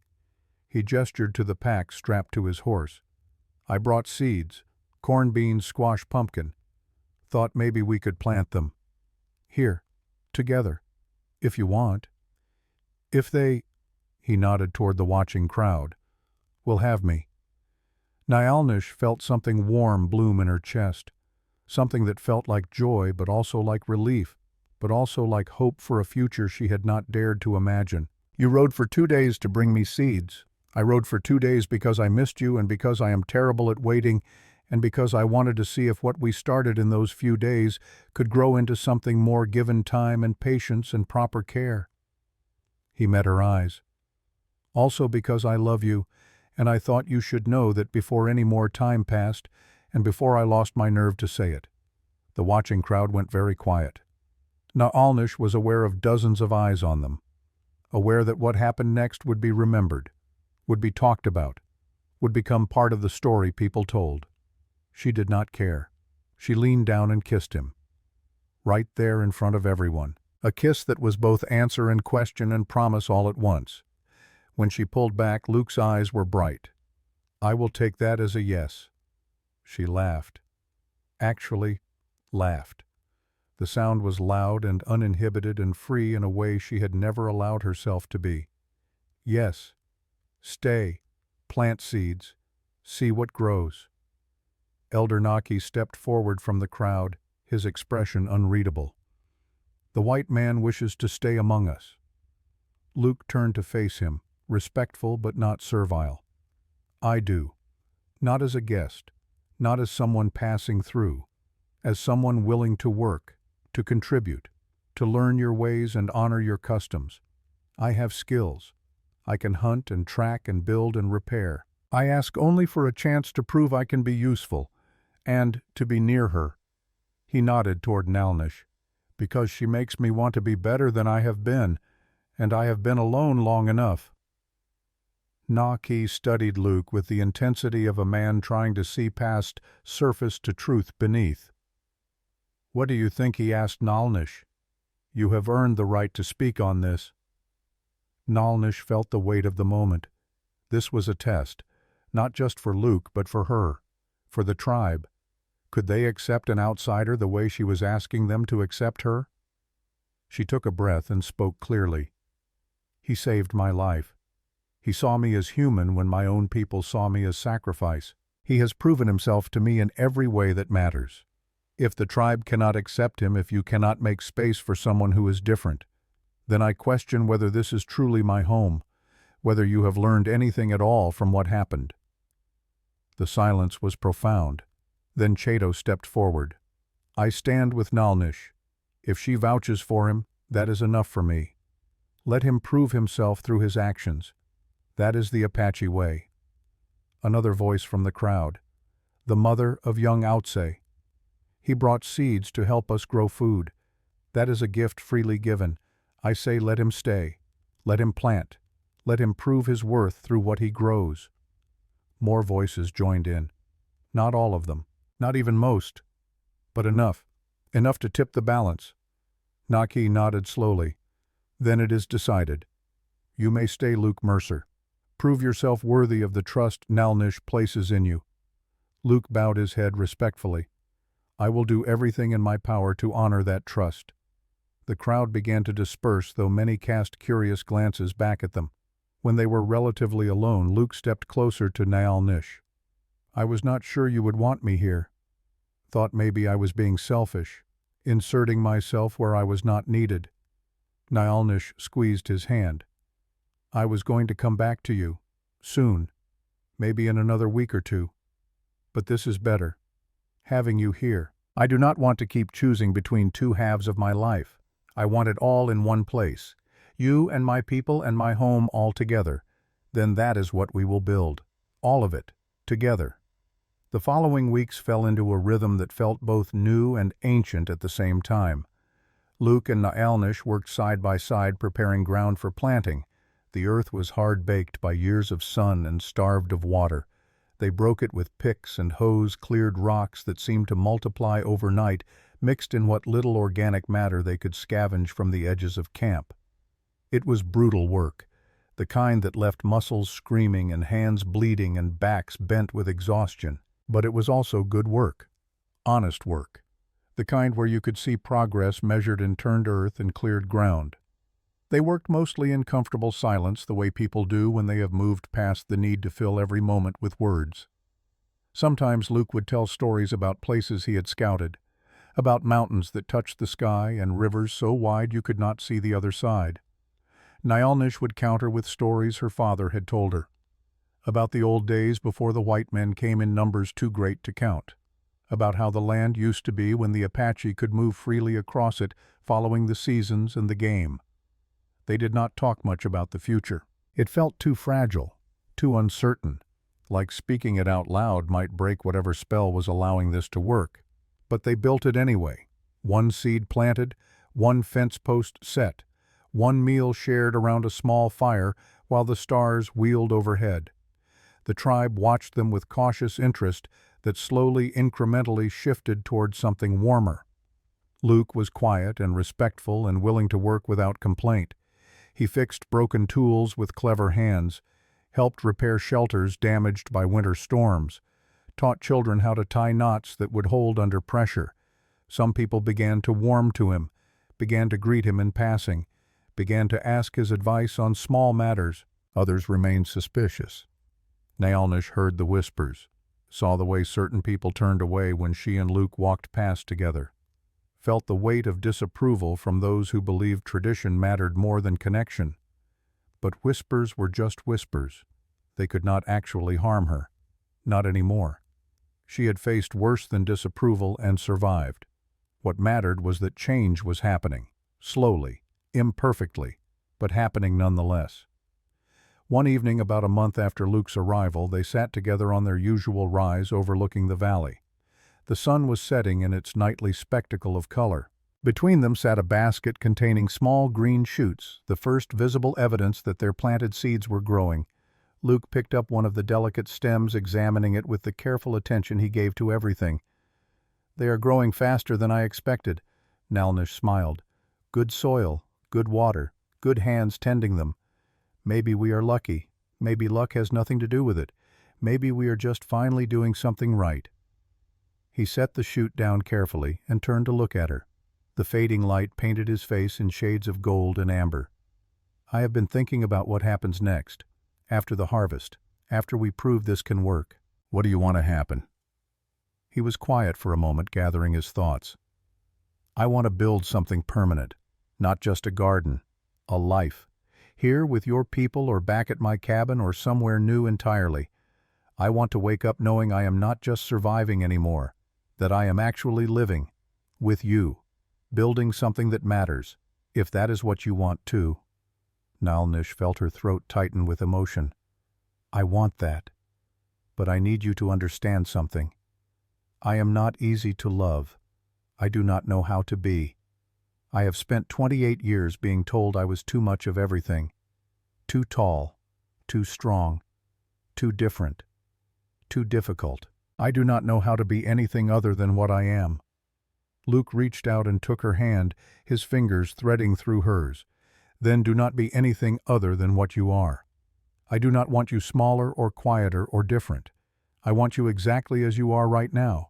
Complicated and strong and brave and sometimes infuriating and always worth the effort. She looked down at their joined hands, his so much smaller than hers capable of breaking his bones without effort. Yet he held on without fear. You really believe we can do this? Build a life together despite everything against us? I believe we already are doing it. Every day we choose to stay. Every seed we plant. Every meal we share. That is life being built. Brick by brick. Moment by moment. He paused. We are both broken in ways that do not fix easily. I carry ghosts.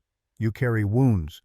But maybe broken people can build something strong if they are honest about the cracks, if they do not pretend to be whole when they are not.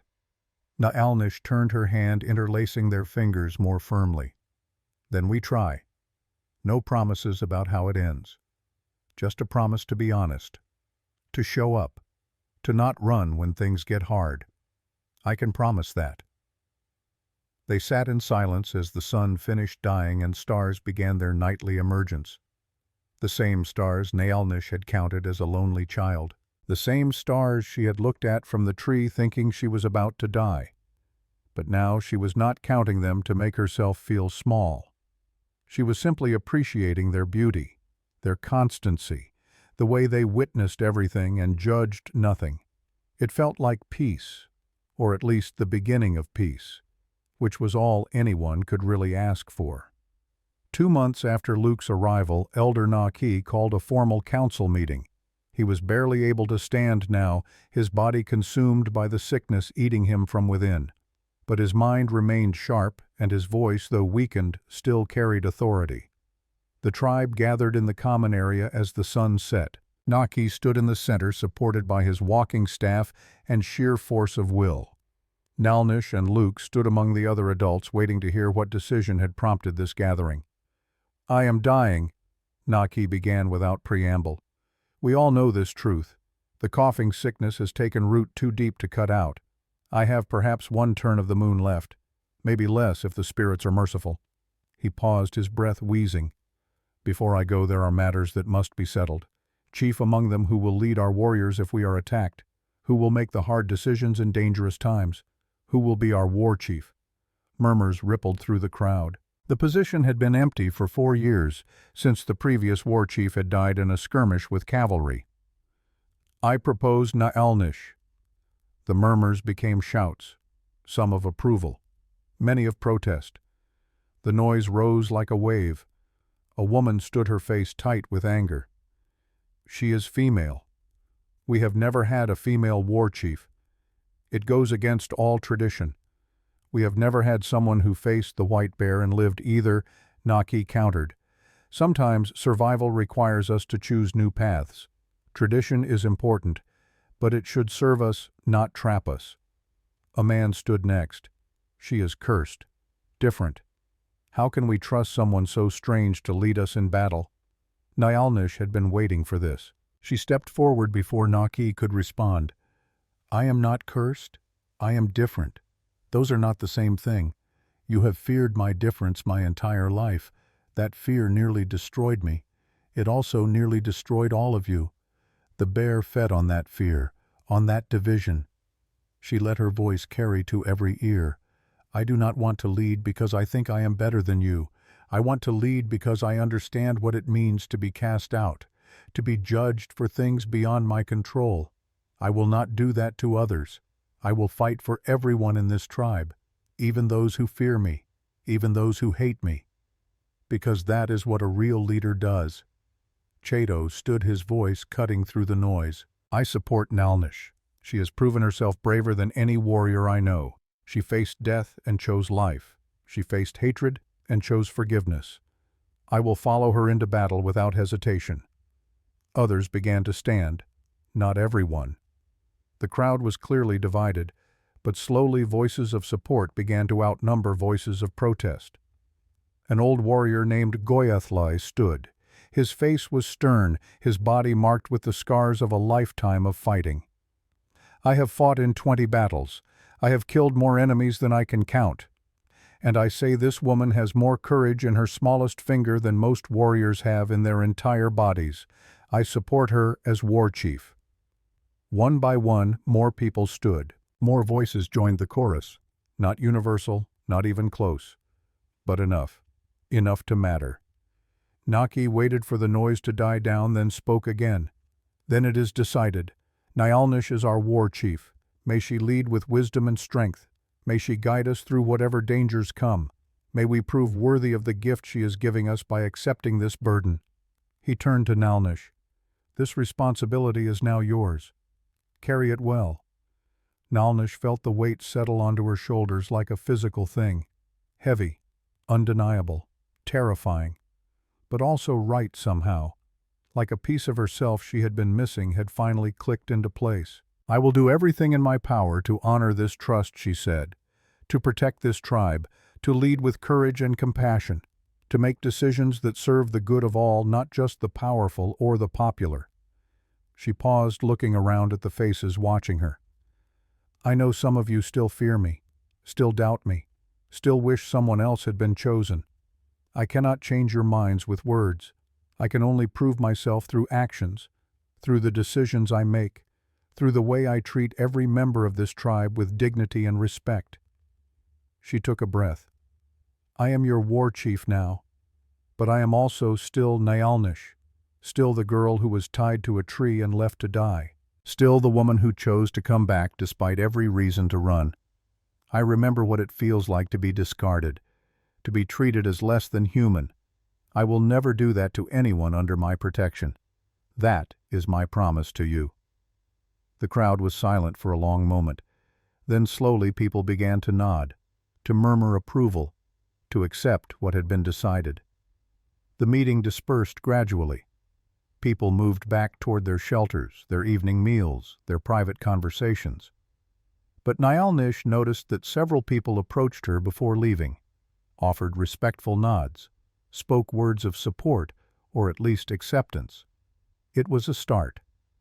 When the common area was mostly empty, Luke approached. He had been standing quietly at the edge throughout the entire proceeding, not wanting to interfere in tribal business.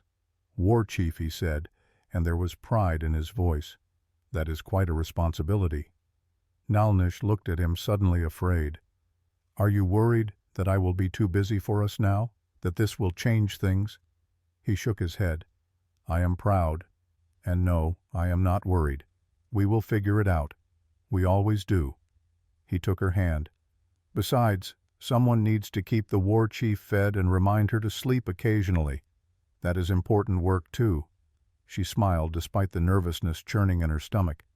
Thank you for being here, for supporting this, even though it means my life just got more complicated. Our life just got more complicated, he corrected. We are in this together now, whatever it brings.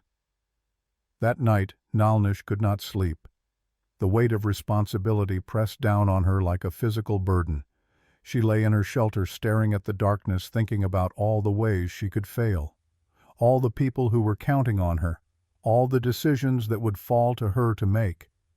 Eventually, she gave up on sleep and walked outside. The camp was quiet. Most people were sleeping. Only a few fires still burned, tended by those on watch. She found Luke sitting by their fire whittling something from a piece of wood. He looked up when she approached. Could not sleep either. She shook her head and sat beside him. Too much in my head. Too many what-ifs. He set down his whittling and turned to face her. You are afraid of failing. Terrified. Good. That means you take it seriously. The leaders who do not fear failure are the dangerous ones. They make careless decisions because they think they cannot be wrong. What if I make a mistake that gets people killed? Then you will grieve and learn and try to do better next time. That is all anyone can do. He reached out and took her hand. You are going to make mistakes. Everyone does. But you are also going to make good decisions. Wise decisions. Brave decisions.